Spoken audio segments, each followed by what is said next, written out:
Did you go out and see Billy Lynn? Did you see the Billy Lynn movie? I did see Billy Lynn. We watched that last night. Let's hear about that. Okay, let's hear about Billy Lynn. Okay, I like the way you're doing this, Dean. I like this. You're getting direct and to the point. I like that. I mean, that's very good. That's good leadership qualities. I like that. And we don't have that anymore. So we're not going to have that soon. So I really appreciate that, Dean. Thank you so much because you're making my job easier. I saw this at we have an art place, so I saw it there. But I don't know if I don't know if they presented it in the way that it is supposed to be shown. Well, they didn't. No. No. Okay. Thank you. Okay, see, Dean, I'm because it's only been shown in 2 theaters like that. Okay. Well, okay, and there are only 10 theaters in the entire world that have the capability to show it the way it's been filmed. Okay, because there are. If you're aware, if you don't know what the story is, if you don't know about the frame rate or anything, it's not going to affect you. But if you're like, us, we know, so you can definitely see there's certain sequences in the not sequence, certain like a couple seconds here and there, not massively, where you're like, wow, that's like the color is fucked up and things like that. There are like things that there are technical, you can tell. Now, if you didn't know that though, it would not be a problem. But I'm watching this and I'm like, waiting for something, the first, like, what's the word I'm looking for, mess up, as you will. And, you do see it. Not to take away from the enjoyment of the film. Now, let's get the technical part out of the way. Is it a good film? I don't know. I honestly don't know if it's a good film. I keep the movie to give people, and you'll forgive me, I don't remember Billy Lynn's story. Even though it's very recent. It takes place based on Billy Lynn is a United States soldier who acts heroically during a firefight in the Iraq War. I want to say 2004. Am I right there, guys? Am I right? I think you are. Early years of the war. The early years of the war. He's heroic. He fights someone hand-to-hand combat with a knife, and he acts very heroically in front of his platoon. And then, so the whole thing is, the movie takes place during this 2-week tour of them basically selling the war. They say things are going well over there because the war, as everyone knows, is always unpopular. Is the war even still going on? I don't even know. It's so weird watching this movie because there's still so much going on over there. But and I know the answer to that. I'm just speaking out loud. Forgive me. But. So they're doing this tour, so they're going to go to the Thanksgiving Day football game in Dallas, that annual tradition, and they're going to be part of the halftime show with Destiny's Child. And no, it's not really Beyonce in the movie, guys. Okay, I'm just going to let you know. If that's why you want to go see it, no, it's not Beyonce. So don't just forget it. She was in the Pink Panther remake, but she's not in this. But Steve Martin's in it though, so keep that in. If that's a selling point for you guys. Yeah, so see, Dean gets it. Dean knows. God, I love you, Dean. But so you have that. So the movie. So while they're getting ready for, when they get getting ready for the halftime show, it's all like interspersed with flashbacks. Billy Lynn, to the war, to his home life, and that is the film. The first film you think of while watching this is Clint Eastwood's Flags of Our Fathers, which I do think is a better film. Well, that's also about selling the war during World War II, especially on the Japanese theater, to keep the funding the war and everything, to keep the American public interested. And you can't help but think of that movie while watching this, if that makes any sense to you guys, as a point of reference.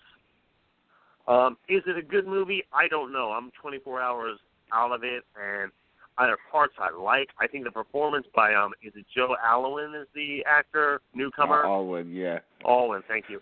He's superb. It's a great performance. The other performances, Garrett Hedlund, Kristen Stewart, even Vin Diesel is good. I mean, they're all good performances. It's a good movie. I don't know if it's a great movie, though. I don't know where it ranks with other Ang Lee films.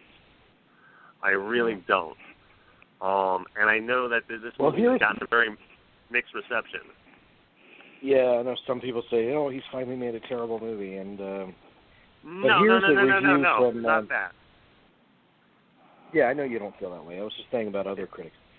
Here's a review from Amy Nicholson from MTV that says high frame rate technology is repellent, but you should see Billy Lynn that way. She says, with high frame rate, things do move faster. People walk weirdly, talk weirdly. The lights are too bright. When Lee pans across Sergeant Shroom's funeral at Arlington Cemetery, we can read every grave, all those names and all those lives. It also tells you how it kind of makes everything seem alien in a way that reflects Billy Lynn's experience when he comes back home and he's part of that huge celebratory, event that just seems so surreal and out of place with what he's experienced on the battlefield. Mm-hmm. So I think in that respect, he might have employed the technology to deepen the themes he was exploring. Right.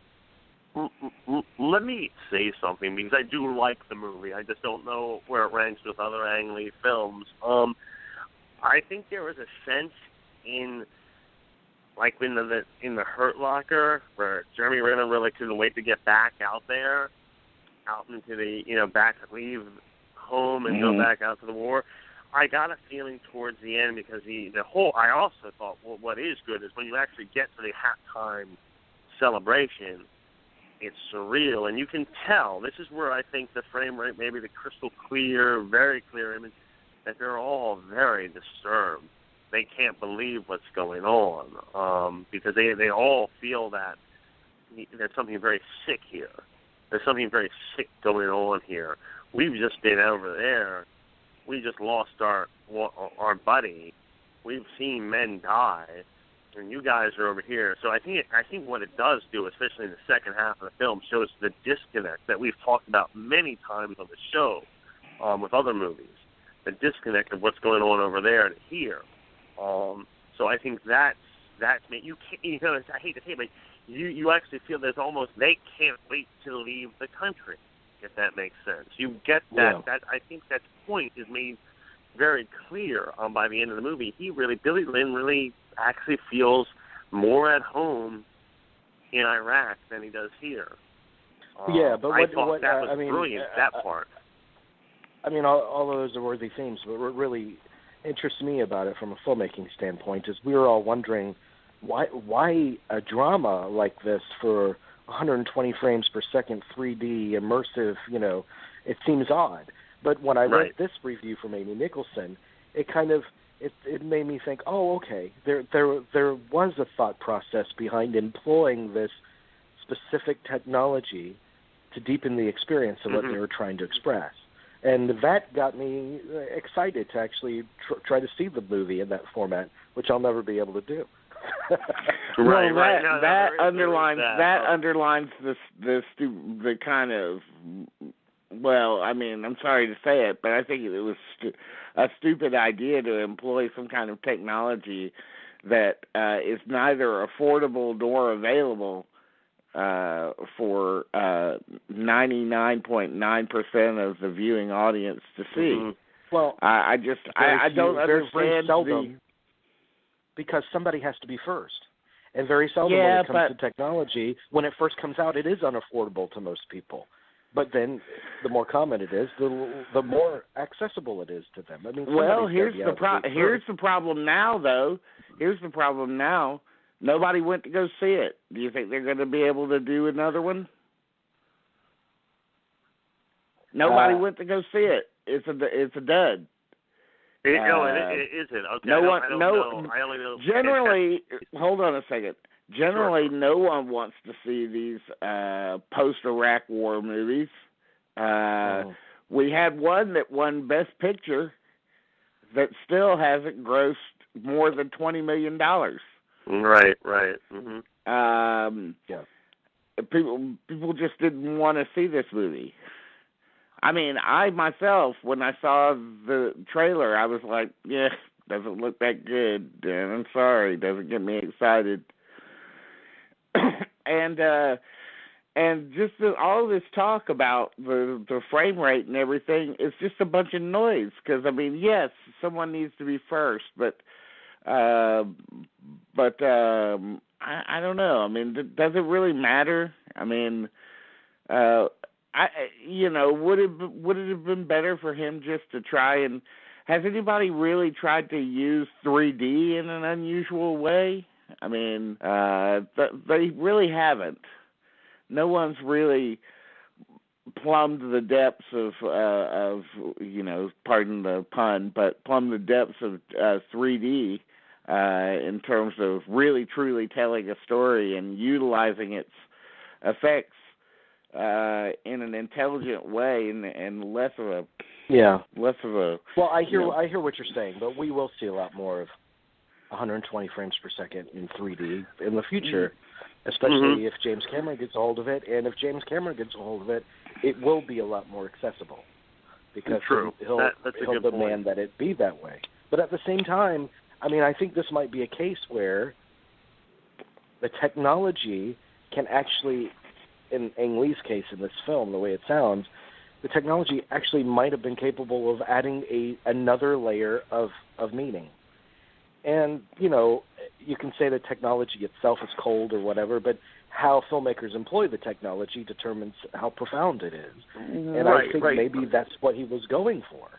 I think maybe that's he a good succeeded, point. Maybe he didn't. I don't know. But but here's a good point. He obviously, with Life of Pi, which he did, I think did some really neat things with 3D in that movie.